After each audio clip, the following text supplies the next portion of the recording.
Good afternoon po sa inyo lahat. I'm Reverend Father Angelo Ipaste from the Roman Catholic Society of St. John the Baptist. Aming parish po ay located sa Las Marinas, Cavite. Madalas nyo rin ako mapapanood, or paminsan-minsan, mapapanood nyo ako sa TV5, sa Bayong Kapatid, kay Julius and Tintin, Baba, at sa Billionaire News Channel, at sa mga FM na radio stations. Tayo ay naiimitahan kapag relasyon ang pag-uusapan. Marriage and family relationship. Bakit favorite nila ako? Siguro may mga sikreto akong alam na makakasagot sa ating daily problems about relationship. At hindi lang para sa couple ang aking mensahe, para dito sa inyong lahat na piniling bukasyon or vocation ang pag-aasawa. Kasi ito yung vocation na hindi ipipilit sa iyo. Ito yung vocation na magdidesisyon ka. Ikaw lang. Hindi ka pwedeng tutukan ng baril o i-shotgun. O, tingin ko naman, hindi naman pinilit si Jamie. Diba? Pusang loob. Yun ang nilalaman ng ating first reading kanina. Nakita ng Diyos na hindi yata tama na nag-iisa ang lalaking ito. Pero hindi siya malungkot. Ay, kukulik ko po yun. Walang kalungkutan sa Garden of Eden. Because everything is provided by God. Pipitas lang siya kapag siya nagugutom. Everything. Kaya nga tinawag siyang garden, which means in Hebrew, order. Kaayusan. Isang lugar na maayos. Na walang kalungkutan. Kaya it was God who decided na bigyan siya ng partner. Pero take note, yung next na mababasa niyo ay mga animals ang ginawa ng Diyos. Sino ang nag-request na magkaroon siya ng kasama? It's the man. Sabi niya sa verse 20, for Adam, hindi yata, parang hindi angkop yung mga animals sa kanya. Kaya in response, sabi ng Diyos, patulugin kita. Hinugot ang isang tadyan at binuha ang isang babae. At makita ng lalaki, nagpakalagkarat, palakad-lakad sa harapan niya yung babae, nagkaroon ng acceptance. This is now bone of my bones, flesh of my flesh. Kaya sa pagpasok niya sa relationship, ramdam niyo na you own one another. Hindi niyo invented, hindi niyo control yan, but you can feel it. That's what we call natural. Nature. Hindi mo invento, hindi mo control, pero nandun yun. The feeling of ownership to one another. Kasalman o hindi. Okay? Kasalman o hindi, you will feel ownership to one another pag pumasok ka sa relationship. So, ano ibig sabihin ito? Hindi ka pinilit ni naman. Ikaw, Dok, hindi ka rin pinilit, ha? Wala pumilit. Hindi ka ini-influence ng friends na, oh, may edad ka na, magkasama ka na. Kasi gano'n ang ating society, di ba? Para bang may pagkukulang ka pag hindi ka rin asawa. Di ba? Which is wrong. Kaya nga, laging pinapayo ng simbahan, kahit sino simbahan, na maging handa muna. Pag sinabing handa, alam mo kung sabihin no? Nasa Bible din, namimiss lang natin.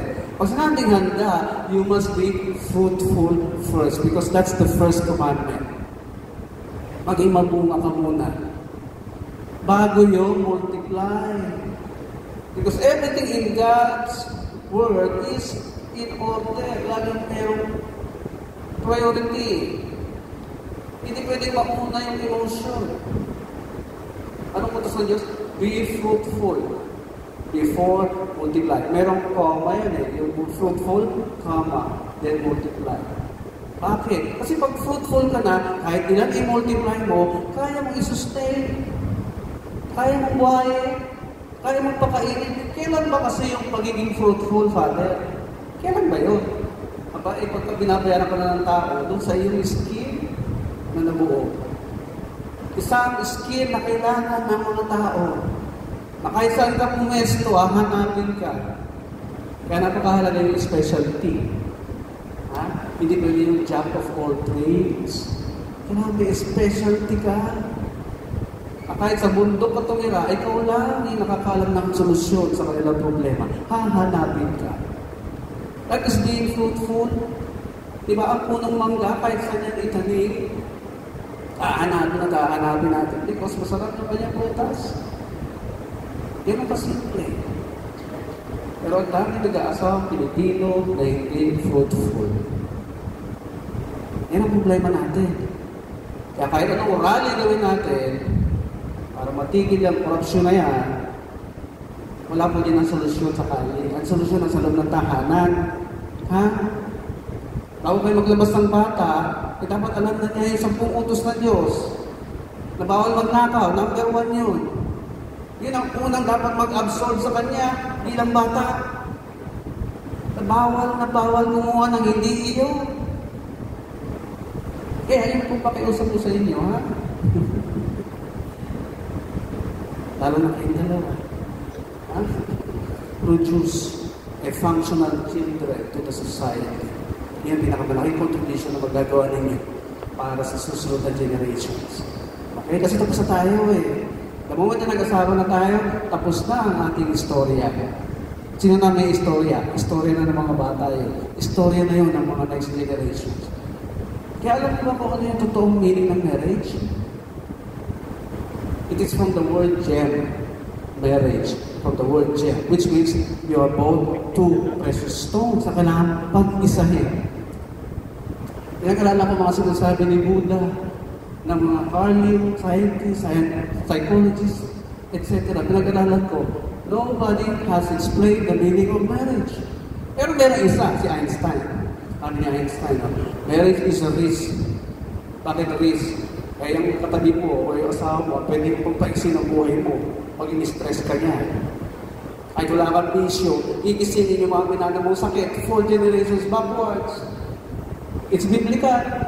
Itinanong mo na yung mga kilala kong doktor 4 generations. Kapag wala kang bisyo, hanapin ng doktor yung bisyo ng tatay mo, bisyo ng lolo mo. Diba? Paano ka nagkasakit? Kasi nagising dahil sa stress. So para hindi kayo ma-stress sa isa't isa, unahin natin yung mentalidad. Kasi yung sagot talaga sa lahat ng problema natin, yung mentalidad. Alam niyo ba, ang totoong meaning niyan ay yun yung totoong meaning ng repent na sinabi ni Jesus Christ. Repent, which means change the way you think. Kapag hindi mo ginabi mentality mo, the same stress that you will experience over and over again. Hanggang sa sumuko kayo sa isa't isa. Bakit? Kasi hindi naiintindihan ang salitang marriage. So, balik tayo din sa precious stones. Gem. Hindi pa tapos yung statement ni Einstein, ha? Pag iisahin kayo, si Jesus Christ lang, ang nakapag-explain, na kayong dalawa ay pag-iisahin. Saan kayo pag-iisahin? Sa lahat ng bagay. Para mas malinaw, sabi ni Abraham Maslow, meron tayong 3 bahagi ng katawan. Spiritual, psychological, and physical. Yung 3 yan, yung pag-iisahin nyo ng dalawa. Unahin ko yung physical. Alam niyo ba, sa tagal mo natin nagkakasal, mga 50 years, golden wedding anniversary, may isa ako nakita sa kanila. Dahan-dahan sila nagiging magkamukha. Parang silang kambal. Subukan nyo, pag 50 years na kayo. Physical eh, kasi naghahalin yung dugo niya eh. Di ba? Psychological. Dapat dumating kayo sa point na yung nalalaman mo rin, or vice versa. Let's say you are invited to speak sa isang event. Tapos na-late ka, nauna doon yung asawa mo. Pwede sabihin ng madlang people, ay, alam din ni ma'am yan. Pwede mo rin sabihin na, alam ng asawa ko yan. Parang ako din yan. Yung nalalaman ko, nalalaman din ng asawa ko. Yung ugali ko, ugali din ng asawa ko. So yun mga pag-iisahin niyo. Spirituality. Eh, napakahalaga sa pagsasama na niniwala sa Diyos. A man without God is a dangerous man. Hindi takot sa Diyos eh. Walang kinatakutan. O hindi rin takot niya saktan ka. Hindi takot sa batas. Kahit may bawsi pa, 17, 18 years na yata yan, wala namang effectivity. Hindi naman effective, no? Sabi natin ngayon, parang saan yung batas na yan? Kasi may nakakalimutan tayo. Ang lagi lang nila sinasabi, end violence and discrimination, end violence. Mini-message ko lagi yung PCW, Legal Commission for Women. Sabi ko, ang pinopromote niya dapat ay kung paano respeto sa mga lalaki at kung paano magmahal sa mga babae. Kasi yan naman talaga scientific findings. You need love, you need respect. The more you are respected, the more na minamahal mo asawa niyo, yun ang sikreto The more na i-respeto yun sila, the more na mamahalin kayo niya. The more na mas marami ibibigay na alaman sa inyo. I-respeto niyo na i-respeto. Para ba kasi mag-respeto, Father? O mo si sermo na. Bawal sermo na niya mga yan. Bawal diktahan kung paano gagawin ang isang bagay. Huwag mo tuturuan niya mga yan. Kasi sila yung teacher. Sabi ni Apostle Paul, you are called to be your wife's teacher. Kaya pag hindi mo kinapa yung role mo bilang teacher, they will take over. They can also teach. And you will never like it. Hindi mo makakusta kasi hindi mo ginagawa ng role mo So susundan po ulit sinabi ni Einstein. It would be an enjoyable risk, sabi niya, if you have one spirit. Yun ang requirement. Ano ba yung one spirit? Kung yung tatlo sinabi mo kanina, yun ang kailangan ko isahin. Until you become pure as one precious stone. Dinadaan sa init, sa pressure. Okay, may arguments sa wedding, sa marriage. Tama naman may arguments. But it's supposed to clean you. Hindi pwede i-maintain yung magiging maldita. Hindi pwede i-maintain yung sugarol, babaero. Hindi pwede sabihin sa asawa ko, pinakasalan mo kong sugarol tiis ka. Pinakasalan mo kong maldita magtiis ka. Hindi na po pwede yan. Anong basis ko? Anong basis mo, Father? Article 1, marriage. O may mga lawyers tayong guess. Article 1, marriage is a special contract between a male and a female. A second paragraph, not subject to stipulations. Pag sinabing not subject to stipulations, bawal nang ipasok yung mga terms and conditions natin. Kaya nga siya special contract. Bakit? Kasi may ordinary contract. Sa ordinary contract, pwede ipasok lahat ng gusto mo. Magiging batas siya, basta wala kayong binabiolate na law, customs, traditions, public policy, etc. Yun ang igagalang ng korte. Yung inyong ordinary contract, pero sa marriage, hindi. Ibang-iba. Kaya siya special. Bawal lang ipasok ang ating terms and conditions. Ano ba yung kasi, Father, terms and conditions natin? E di yung mga bisyo natin, na nagpapasaya sa sarili natin, di ba yung mga bisyong yan? Pagpapasaya sa sarili. Huwag ka papasok sa marriage nang hindi ka patapos kung papasaya sa sarili mo. Kasi iiwanan mo na yan pagpasok mo sa marriage. Bawal na. Di ba pwede sabihin, tiis ka, maldita ko. Tama? Kaya pwede sabihin mo, ha? Di ba pwede sabihin, Jamie, tiis ka. Huwag naman yung bisyo ko. Bawal na. Nasa trungayon ng marriage, marami na matatalinong nag-usap tungkol dyan. Kaya nabuhay ang definition na yan. Okay? Yan, all the time in the world, as a single, to enjoy yourself. The moment you enter marriage, it's already illegal. Illegal na. Okay? Now, if you want to ask, ano po ang rights and obligations ko po bilang asawa? Eh, nandun sa Article 68. Oh, 68. Umpisahan niyo doon. The right to love and honor one another. The right to comfort and be faithful. Nandun lahat yun. Ha? So, gusto niya magtagal pagsasama niyo? Sumunod na kayo sa batas. Ganun lang. Diba? Because the law is supposed to give us order in our lives. Kaya pag laging stressful ang araw-araw niyo bilang mag-asawa, someone is violating the law. Hindi mo alam, yung nababiolate mo is natural law. Divine law din yan. Pag sinabing love your wife and do not be harsh to them, you don't have options. Bawal maging harsh sa babae. Why? Sabi ng science, they are emotionally created.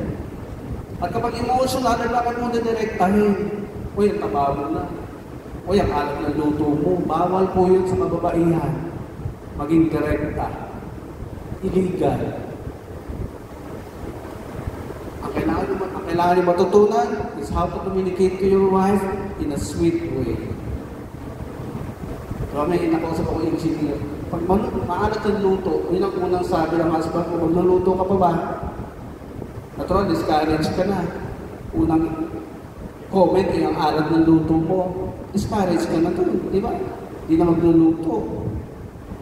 O may isang engineer, ang bilis mag-isip, sabi niya, para di masaktan ang aking wife. Ang sasabihin ko sa kanya ay, honey, nag-sale ba yung asin ngayon? Hindi direkta. Hindi masakit. Di ba? Mapapaisip ka na lang at matatawa ka. Isa yun, sa haba ng ating research about relationship, JB, kailangan matutunan the way to communicate sweetly to your wife. You cannot be direct kahit pasabihin mo, totoo naman na, illegal, maging direkta. They are emotional. Okay? Now, sa lalaki, Ma'am Sasha, respeto ang kailangan lagi ng lalaki. Respeto. Huwag mo sasermo lang, huwag mo tuturuan. Kaya nga we are created to be logical. Logical. We speak through our thoughts or mind. You speak based on your feelings. Ano maintindihan niya about nag-asawa? Okay? Para peaceful. Lagi ang pagsasama. And so finally, Mark Twain, American philosopher, sabi ni Mark Twain, you will never understand marriage until you reach a quarter of a century. Ilang years yun? 25. Kaya, hindi ka na 25, di ka pwede sumuko. Bawal. Hanggang di 25 years, ang tagal lang niyo pagsasama, bawal mo sumuko. Nag-research ang Rappler sa mga tagal mo pagsasama, yung mga brackets, ang taas ng first 5 years. Ang dami sumusuko ka agad. 6 to 10 years, nabawasan lang ng konti. 10 to 15, 15 to 20, malaki pa rin. 21 to 25, konti na lang. 25, 26 to 30 years old na bracket, ng tagal mo magsasama, 0.1 na lang ang percentage. Kaya, isang beses ka lang naman pwede mag-asama eh. Kailangan nag-due diligence ka. No, hindi lang sa real estate ginagawa due diligence, pati sa pag-aasawa. Okay po? Ayuhan natin mga anak natin na maayos. Kaya nabago na yung paniniwala ko. Hindi ko na pinapakinggan yung sinasabi ng Senesan na kabataan pag-asa ng bayan. Hindi na. Mga parents na pag-asa talaga ng bayan. Maybe, congratulations to the both of you. Sumunod lang sa batas. At di kayo may stress sa isa. Ha? Thank you. Meron na po akong request. Kulit i-read lang. Meron po akong foundation na tinayo.